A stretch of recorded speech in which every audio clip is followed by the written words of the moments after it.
Ce matin, une grève a éclaté à l'université Joseph Kizerbo, initiée par des médecins fonctionnaires suivant une formation au sein de l'établissement. Selon les grévistes, l'université aurait perçu à 2 reprises les frais d'inscription, une première fois par leur propre paiement et une seconde fois par le ministère de la Santé qui prend en charge une partie de leur formation. Malgré cette double perception, aucun remboursement n'aurait été effectué à ce jour. Nous sommes des médecins en spécialisation, c'est-à-dire que nous étions des fonctionnaires.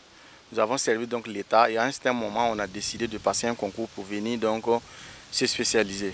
Et donc à cet effet, étant donc fonctionnaire à l'école, les frais d'inscription sont pris en charge par notre ministère de tutelle, à savoir le ministère de la Santé, à travers la structure qu'on appelle le PROFOS, le projet de formation des spécialistes.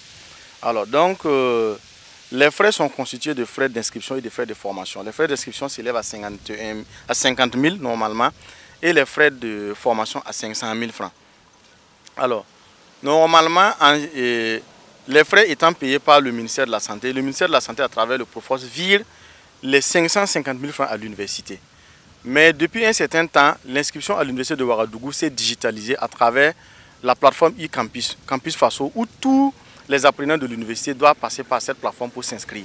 Alors, étant donné que nous sommes des fonctionnaires et que notre frais d'inscription devrait être payé par le PROFOS, nous nous sommes vus dans l'obligation d'aller payer parce que la plateforme ne prend pas en compte cela.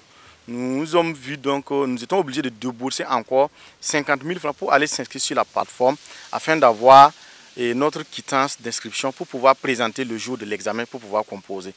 Donc, ce qui veut dire que nous avons payé ces 50 000 et plus tard encore, le ministère de la Santé a viré les 50 000 francs à l'université. Donc, ce qui veut dire que l'université a perçu doublement les frais d'inscription. Dès lors, nous sommes entrés en contact avec l'université pour savoir comment est-ce que ce tort pourrait être corrigé. Ils nous ont donc demandé de venir déposer des demandes, chose que nous avons faite.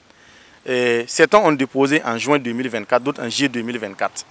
Et jusqu'au jour que nous vous parlons, nous avons mené des démarches à maintes reprises. Nous avons même rencontré, et il y a un comité qui avait pu rencontrer donc, le président de l'université de Ouagadougou à l'époque. Et promesse nous avait été faite qu'au plus tard, en tout cas en mars, nous allons être payés. Et chose est de constater que jusqu'au jour d'aujourd'hui, rien ne bouge. Voilà pourquoi nous avons décidé aujourd'hui de manière unanime de venir réclamer ce qui nous revient de droit. Parce que nous estimons que nous sommes victimes d'une situation dont nous ne sommes pas responsables. Nous pensons tout simplement que c'est la force qu'on veut nous faire parce que c'est un droit. D'abord, l'État paye la scolarité et de l'autre côté, on nous force encore de venir payer. Et là, on nous demande de venir déposer des demandes pour se faire rembourser. Et depuis 8 mois, nous traînons pour entrer en possession donc de cette somme. Suite à la mobilisation des grévistes, les premières autorités de l'université ont accepté de les recevoir et ont promis de procéder au remboursement des frais d'inscription perçus indûment. Bon, il y a eu des promesses. Il y a eu des promesses et étant donné que depuis 8 mois on nous promet, tant qu'on n'entre pas en possession de notre dû, c'est difficile de se réjouir. Voilà. Sinon, ils nous ont promis que d'ici 2 semaines, on sera en possession de notre argent. Voilà. Les étudiants se demandent comment comprendre qu'une université ayant à son sein des étudiants boursiers puisse élaborer une plateforme sans tenir compte de ses étudiants.